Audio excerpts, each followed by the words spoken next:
David Moyes has a bit of a reputation for taking his time with transfers. Hence the moniker that's always attributed to him, Dithering Dave. Now, I would in recent times like to suggest it's been more decisive Dave. He just takes a little while to come to that decision. There's an anomaly to his transfers though, which I think have been really good. And that's Jordan Hugill. Now, once you take the Jordan Hugill factor out of the equation, you start looking at the other transfers, and I like to think he's done a pretty damn good job. In fact, you would say that the transfers that he has brought in really don't bear any sort of comparison with the other ones that seem to have failed, namely Sebastian Haller and Felipe Anderson. So with that in mind, I'm quite happy to almost hand the keys over to the safe to him and say, well, you know, you just go for it. You do what you think's right. And if what you got to do is do your due diligence, and if what you got to do is take your time over a signing rather than clamour for whoever everybody is demanding, then I would suggest that that's a good thing to do, and I would allow him to do just that. Obviously, I don't have the keys to the safe, and it's not my safe. It's David Sullivan's safe, and he has the keys. So it's up to him whether he wants to do that. But certainly, if I was giving somebody control of my money, I'd be a lot happier to do so given the recent evidence. And the reason that I discuss this now, and the reason I sort of want to bring it up and bring it to everybody's attention, is that Josh King seems to be playing hardball. We're quite lucky, really, for Josh King that he's playing any sort of ball whatsoever, because he's not featured much this season. And people might look at this and think, well, hold on a second, I thought you wanted Josh King. I just want to make my position clear on that. I thought Josh King was a good fit. I thought Sebastian Haller was a bad fit for the way that David Moyes wants to play, and particularly wants his striker to play. I thought Josh King was a good fit. I also thought Josh King was a good fit for one reason. He was cheap. Not only cheap, bordering on free. Who doesn't like a freebie? Let's be fair. His contractual situation means that he's out of contract in 5 months' time. He can actually sign a pre-contract agreement with foreign clubs right now.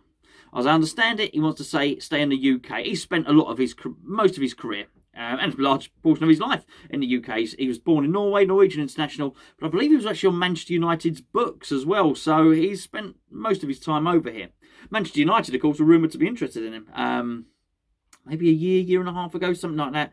Clearly, that's not the case at the moment. They've got good strikers, a really good striker coming through in Mason Greenwood, and thereafter Erling Haaland, as I understand it. So they're not in for Josh King anymore.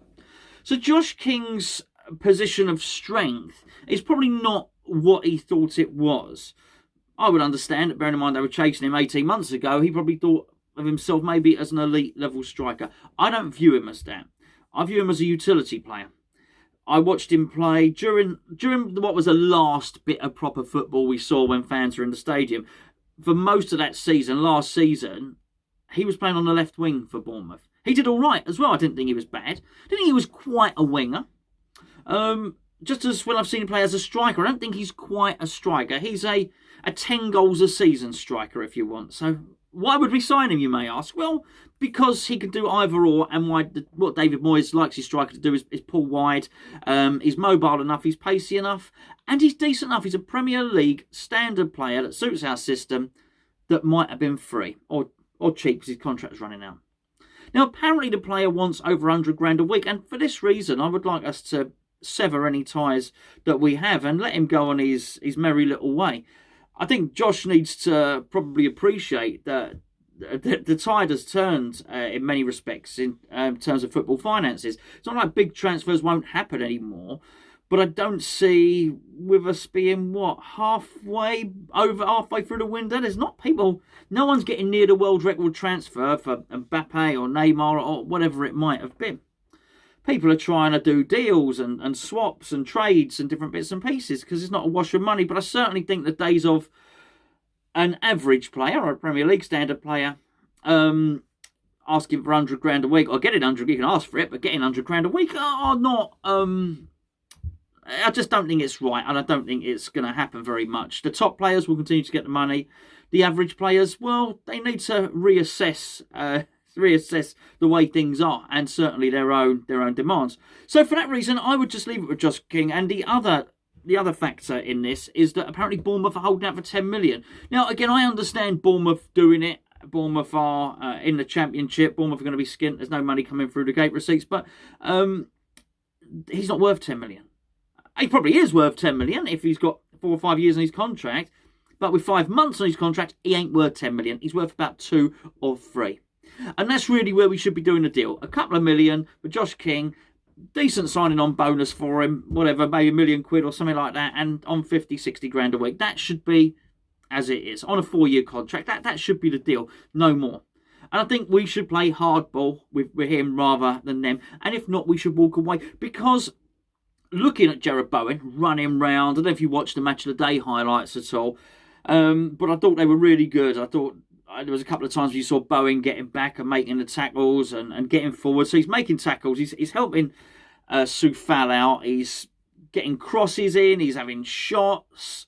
It's just a really good performance from Bowen. And they highlighted Souček, didn't they? I mentioned it in the video earlier on, which I recorded last night, that Souček had moved in at centre half, and they sort of highlighted it and brought up a couple of other bits of him playing a lot deeper than Declan Rice as well, which I thought was really nice for other people to pick that out. But there was a work ethic. The fact that, again, he can get forward, score some goals, get back, help out the defence. Soufal we've discussed already. There are just some really good players at West Ham who have all bought into this work ethic. And I just don't think we need a big-time Charlie. Mikel Antonio obviously came back, scored his goal, did his celebration, which we now understand was a bet with Declan Rice because they've been gaming or doing something online the night before. I say doing something online, obviously nothing dodgy. Probably is just gaming rather than anything else. But again, it shows good team spirit. I'm sure you already know the story that Mikel Antonio, to help welcome Pablo Fornals into the squad, had learnt Spanish. It was learning Spanish. I think that's a really nice thing to do, a really decent thing to do to help somebody settle. And if you looked at Fornals' performance yesterday, was really good again. The lad's a workaholic, and I actually thought his touch and his poise and his play was better than it has been. Certainly in recent time, but you can look at these players and some of the ones that I've mentioned there, and Dawson, Ogbonna, and all of these guys, and you think, well, these have all bought in to what David Moyes wants to do and what the coaching staff want to do. And I think anybody else coming in who's not going to do that, and I don't know whether Josh King will or he won't, but that may shatter what is very important, because as I said, at the moment the team is king. The system is king. The cohesion, the collectiveness, the team spirit, the bonding, all the stuff, right? That is what's most important for West Ham at the moment. You don't want anyone to upset that. That's why it's important that Arnautovic didn't come back. Because he's likely to, you know what he's like with his brother and all that, he's likely to be an unsteadying influence. I'm not saying Josh King is a bad apple. I don't know. He might be the nicest guy in the world. Don't know. Never met him. Don't know anything about him. Never heard a negative story. Okay? However, I do think, and this is my point, it's really important that whoever we bring in is exactly the right fit. So not only have we got to scout for whether they can kick with their right and left foot, whether they can head, whether they can dribble, absolutely. I would expect us to do that anyway with any player that we were looking to sign. But what I do think is more important than ever, and I'm sure we do it, I'm sure I'm not giving the coaching staff, whoever's in charge of recruitment, any new news here. I'm sure they're very, very aware of it because the previous signings have been good. However, I do think it's really important that we scout for 2 other additional things, aside from the technical part of football. Number 1 is fitness and resistance to injury. I think we've not done that for a very, very long period of time, and that is incredibly important, that we do that and that we get that right. Once you've done that, though, you've got all the bases covered. Are they going to be fit? Have they got a history of injury? Can they kick the ball? Can they kick the ball? You should be able to as a footballer, really, shouldn't you? Are they going to fit into the system that we want to play? What positions am I going to use them in? Those are the questions. And there's one final one, which may well be the most important one. That is, what's their personality like? Are they going to fit in with the group? Are they going to be the lads? Are they whingy? Are they sulky? Because that's really, really important. And when I look at Ben Rama, and when I saw Ben Rama playing against Burnley, I thought, now here's someone. He's now bought into the team here. he's doing the things that Moyes wants him to do, and because of that, he's going to play an awful lot more. He seemed part of the team. He wasn't a separate. He wasn't an outsider, which you can.